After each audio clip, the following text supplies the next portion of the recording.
Change is a challenge. You know, I find it interesting what we teach in this church is change your thinking, change your life. You know what? We don't want to change, do we? Change is hard. Change is scary. Change your thinking, change your life. Well, we don't. I'm trying to figure out how to record this.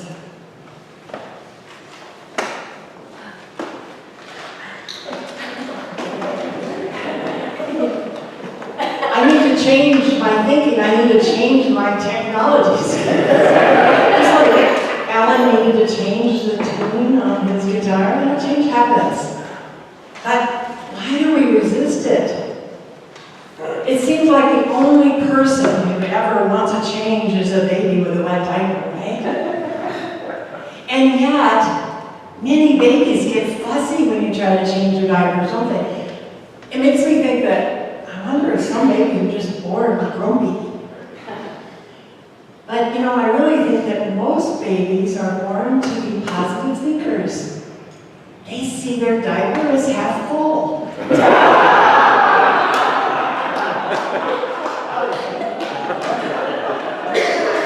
We experience change every single day. Early this morning, night changed into daytime, and guess what? Later this afternoon, daytime's going to change into night. And last Sunday, spring changed into summer. Change happens. We experience many changes throughout our lives. Some of them are happy and some of them are sad. Babies are born, people die. Jobs are created, jobs are lost.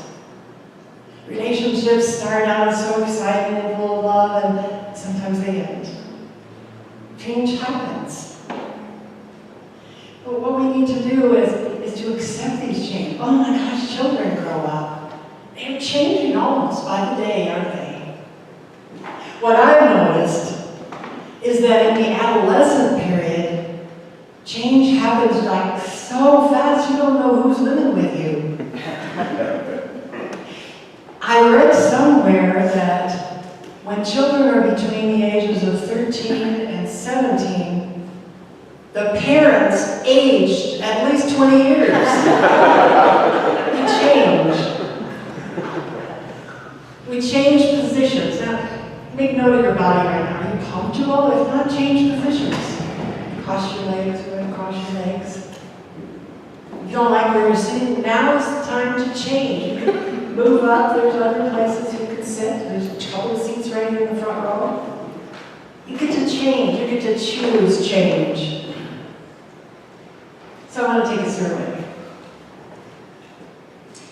Raise your hands if you have changed channels on your television in the last week. How many of you sometimes change lanes on the freeway? All right, this is a big one. How many of you have ever changed your mind? Change is not a bad thing, it just is. And it's our perception that makes it so. And all of these things you raised your hand for were not bad things. They were things that you chose. There are two types of change. Some are things that we choose because we think it'll give us a better life. And some things are imposed on us. And maybe we dread them. They don't feel like good things. But the two things have something in common. Both of them are challenging. Both of them involve some kind of a loss. Even when you change something that you think is going to be better, you have to give up something, don't you? Even if you change channels on your television station, you've given up the opportunity to see this program in order to see that program. When you choose to change jobs, you may feel some grief at losing the friendships and the comfort of that other job to go to something new. It's a challenge. have to let go. There's a change in order to have something better. Didn't you love the song that the chorale sang, Let Go of the Shore?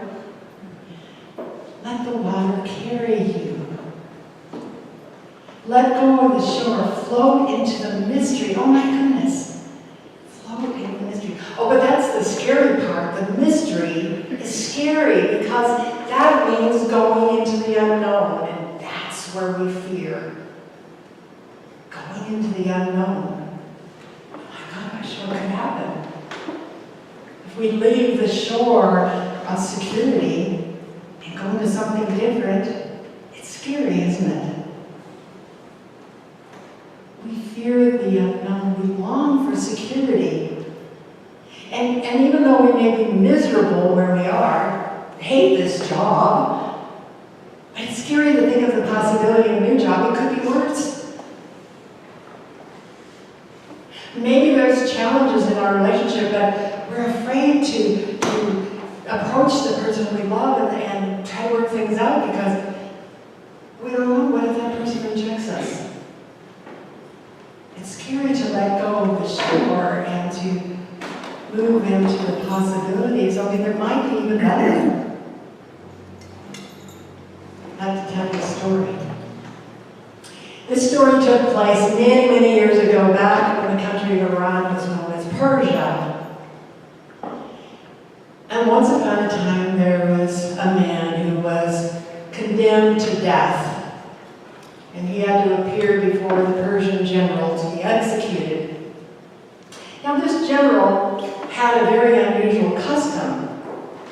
When somebody appeared to him and was going to be executed, he gave them a choice. He asked them 2 questions. Do you want the firing squad? Or do you want what's behind the big black door?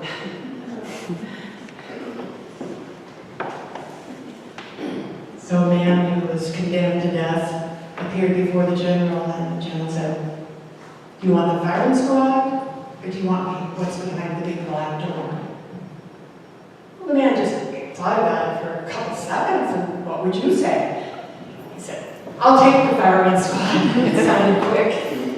I kind of know what that might be like.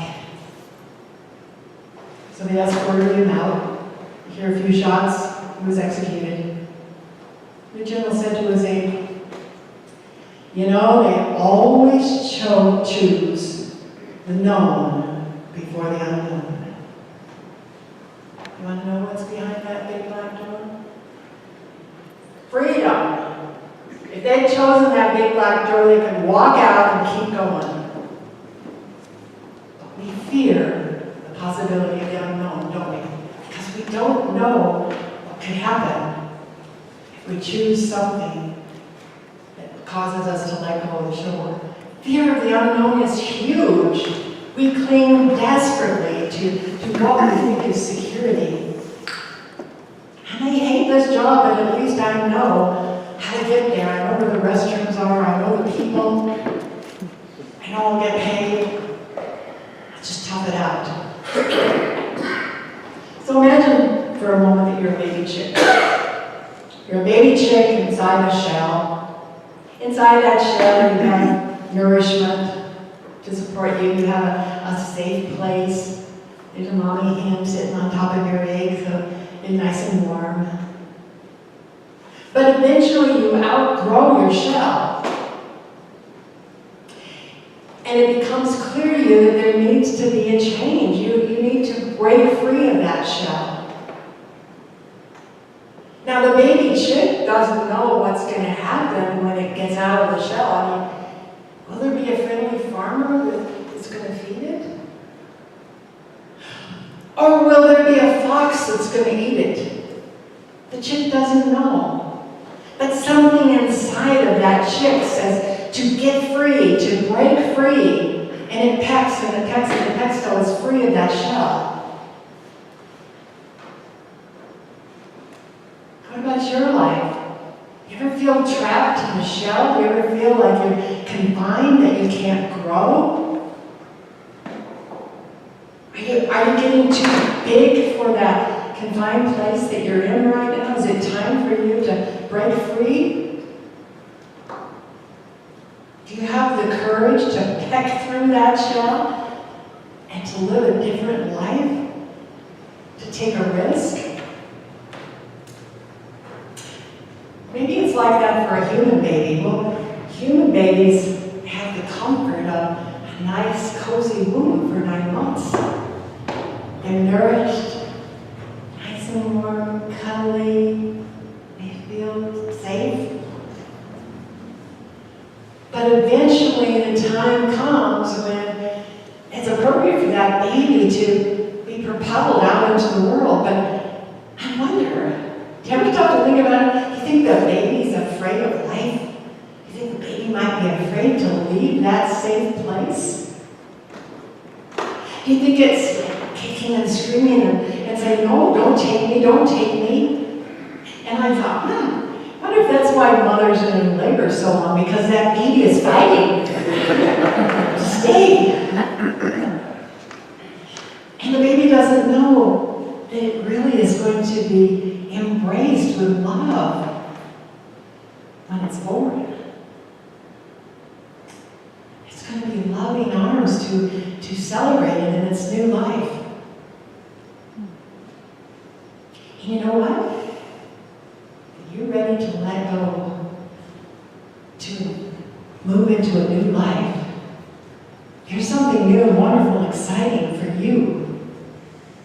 You will be embraced in the loving arms of Spirit that guides you throughout your life. It's safe to trust. It's safe to be birthed into something new and wonderful. Oh, but fear is so strong.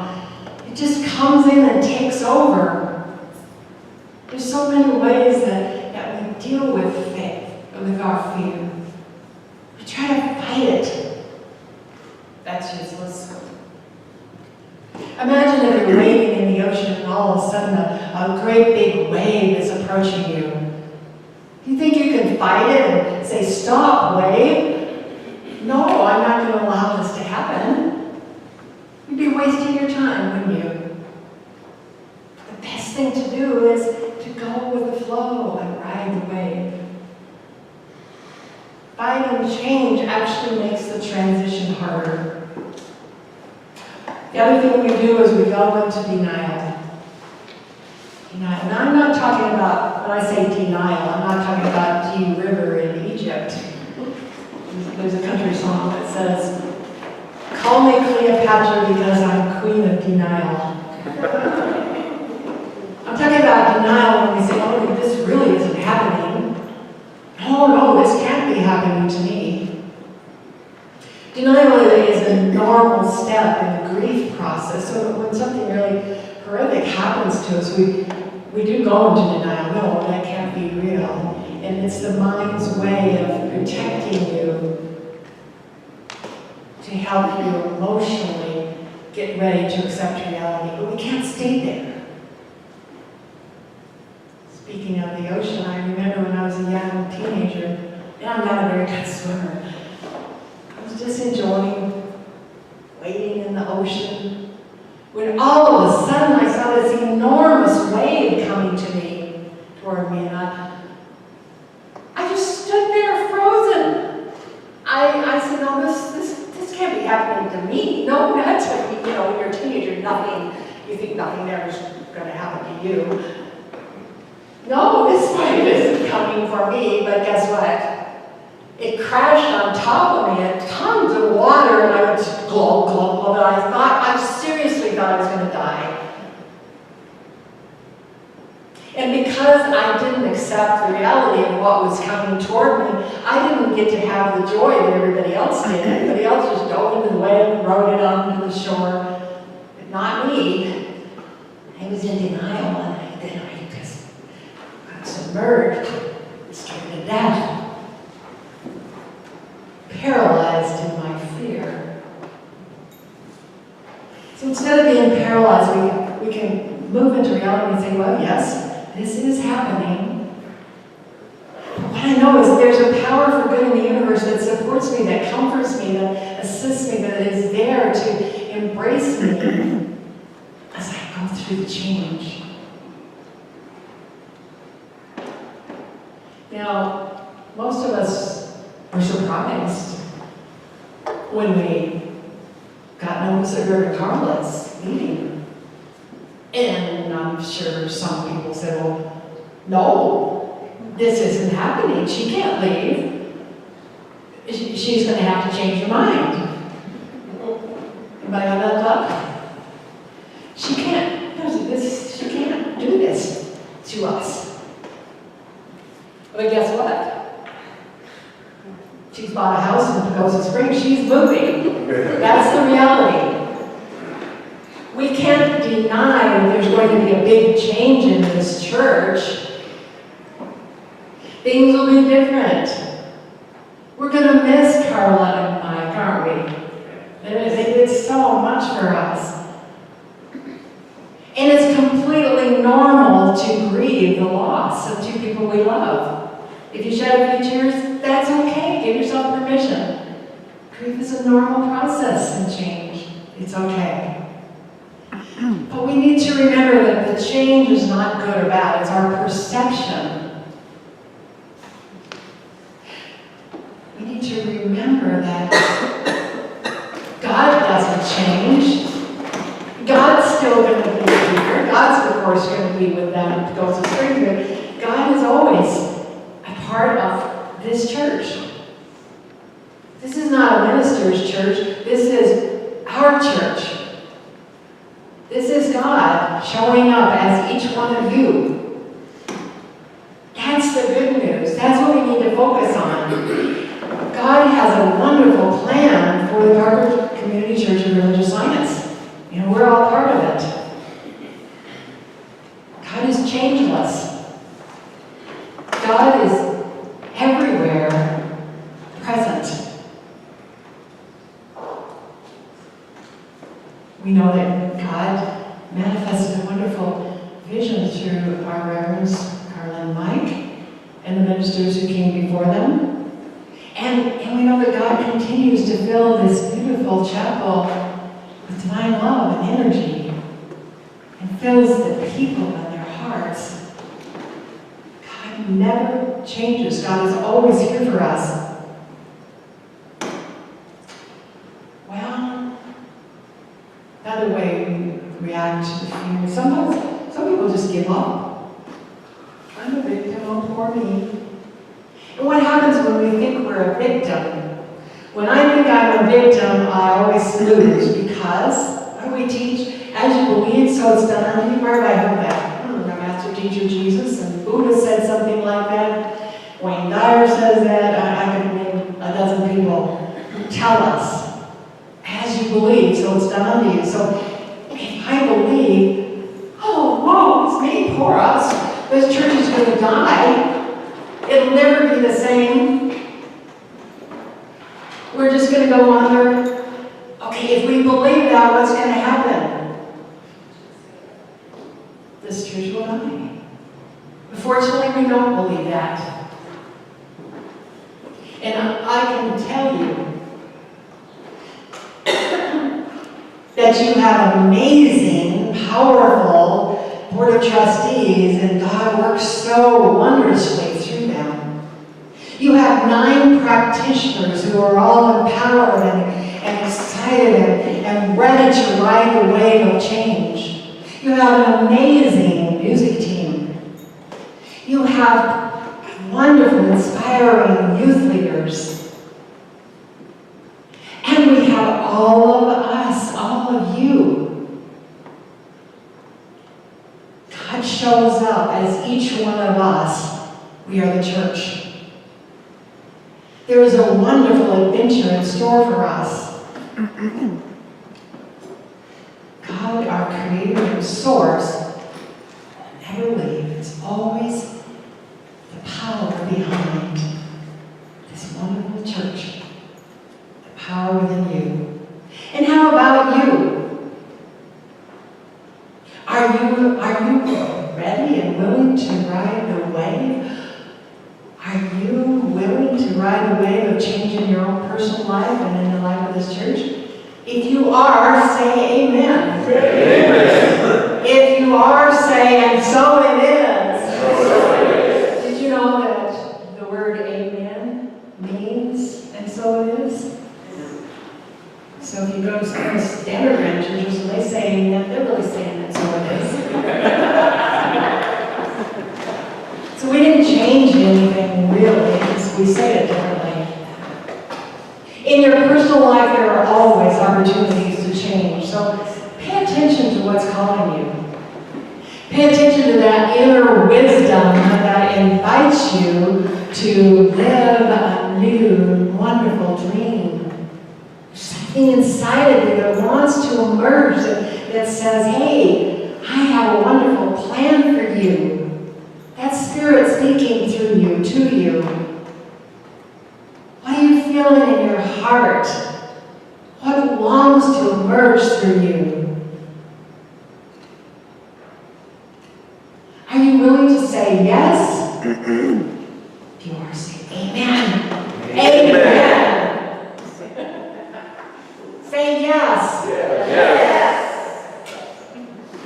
Know the truth. There is a power within you, wisdom, joy, energy, strength, and courage to go forth, to make whatever changes in your life will bring you great joy, great meaning, will allow you to live the kind of life that you were created to live. So don't let fear stop you from experiencing a full life.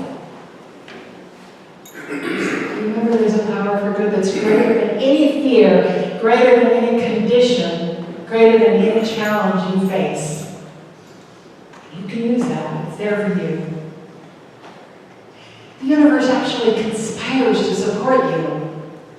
So I invite you to say, hey, I'm gonna let go of the shore, I'm gonna ride that wave. Ride the wave of change and be prepared to enjoy the greatest adventures that you could ever imagine. Knowing that God has your back. Embrace the change that wants to come forth through you.